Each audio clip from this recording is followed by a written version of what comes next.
करगिल विजय दिवस के 21 साल पूरे हो गए हैं। करगिल युद्ध में उत्तराखंड के 75 जवान शहीद हुए थे।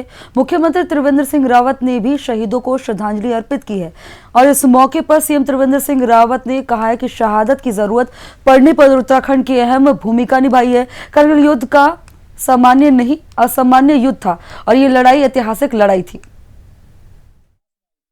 प्रिय भाइयों बहनों, नमस्कार। करगिल विजय के 21 वर्ष पूरे होंगे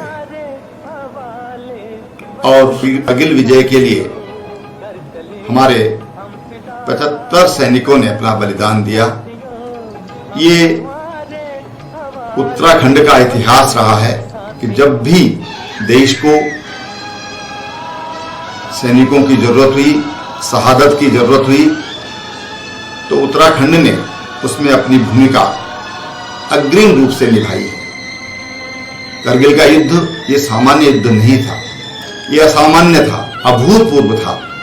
शत्रु हजारों फीट की ऊंचाई पर था और हम नीचे थे। ये लड़ाई ऐतिहासिक लड़ाई थी। ऐसी लड़ाई न पहले लड़ी गई, न भविष्य में इस तरह की लड़ाई की संभावनाएं लगती हैं। ऐसे में हमारे सैनिकों ने जो बलिदान दिया, मैं उन सभी बलिदानियों को प्रणाम करता हूं, नमन करता हूं।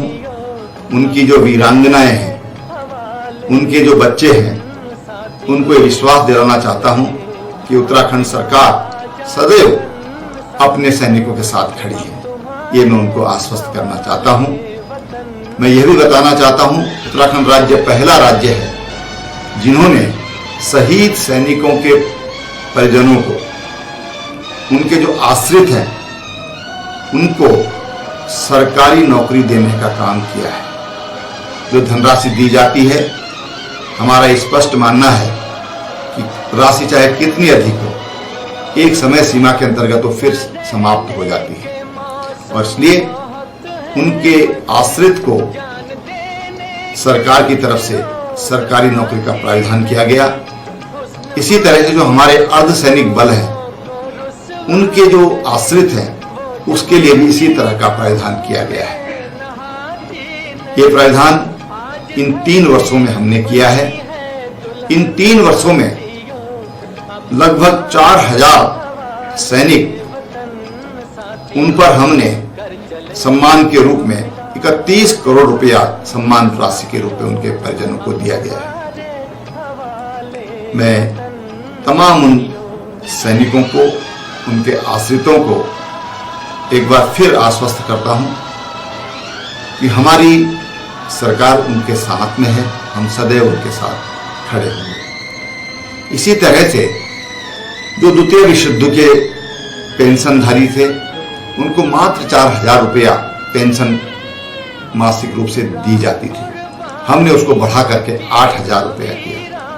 हमारे जो सम्मानित, जिनको मेडल प्राप्त जो हमारे सेनानी हैं, उनकी राशि भी हमने अभूतपूर्व रूप से बढ़ाई है। मैं आपको बता दूं कि जिन सैनिकों को विशिष्ट सेवा पदक से अलंकृत किया गया, उनकी जो अनुमन्य राशि थी, उनको 15,000 रुपए से बढ़ा करके और 2 लाख रुपए किया गया।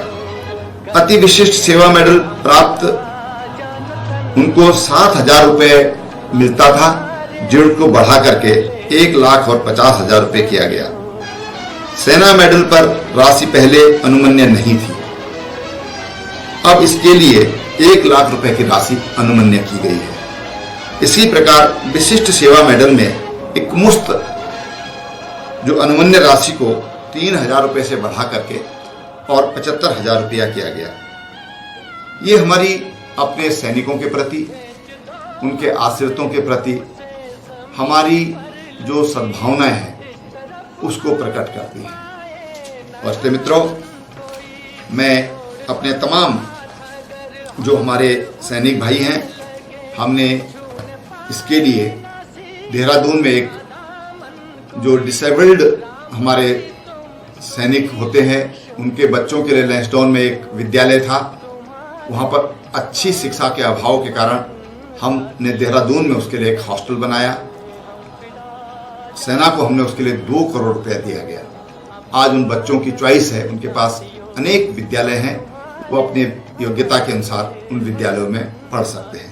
यही नहीं, हमने उनके बच्चों के लिए, जो बच्चे कंप्यूटर ट्रेनिंग करना चाहते हैं, देहरादून और उधम सिंह नगर में उसके लिए कंप्यूटर ट्रेनिंग का भी हम लोगों ने उनके लिए व्यवस्था की। इसके अलावा मैं बताना चाहता हूं कि राज्य सरकार ने होम स्टे नीति हम लाए, पिरूल से बिजली बनाने की नीति हम लाए, सौर ऊर्जा की नीति हम लाए हैं। उसमें भी हमारे जो सैनिक परिवार हैं वो भी उसमें सहभागी हो सकते हैं, उन योजनाओं का लाभ ले सकते हैं। मैं तमाम अपने सैनिक भाइयों को आज करगिल विजय दिवस के अवसर पर, जिसे शौर्य दिवस के रूप में मनाया जाता है, उनको पुनः उन सैनिकों का स्मरण करते हैं।